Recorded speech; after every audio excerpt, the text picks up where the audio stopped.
Hi friends, तो हम आज बात करने वाला है खेसारी लाल यादव जी और शिल्पी राज का बहुत ही ज़बरदस्त सॉन्ग के बारे में, जो कि कमिंग सून है और बहुत ही जल्द आप लोगों को ये देखने को मिलेगा। जिस सॉन्ग को गाए हैं खेसारी लाल यादव जी और शिल्पी राज, और लिखे हैं कृष्णा बेदर्दी जी, और म्यूजिक भी दिए हैं कृष्णा बेदर्दी। जिस सॉन्ग का नाम है आज रील पे दिखावा तानी, जो कि आपको स्क्रीन के ऊपर दिखाई दे रहा है, जिसे गाए हैं खेसारी लाल यादव जी और शिल्पी राज, और लिखे हैं कृष्णा बेदर्दी जी, और म्यूजिक भी दिए हैं कृष्णा बेदर्दी जी। तो ये बहुत ही जल्द आप लोगों को global music junction Bhojpuri YouTube channel पे ये आपको देखने को मिलेगा। जिस सॉन्ग का ना टाइटल रखा गया है आज रील पे दिखावा तानी। तो ग्लोबल म्यूजिक जंक्शन पे बहुत ही जल्द आप लोगों को ये देखने को मिलेगा। कमिंग सून है, कल या परसों तक ये सॉन्ग अपलोड हो जाएगा।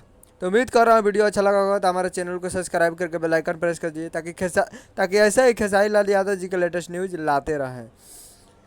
तो जाइए और ग्लोबल म्यूजिक जंक्शन पे इसे बहुत ही जल्द आएगा, तो कमिंग सून है, जाइए और सुनिए। मिलते हैं अगले वीडियो में, तब तक के लिए जय हिंद, जय भोजपुरी।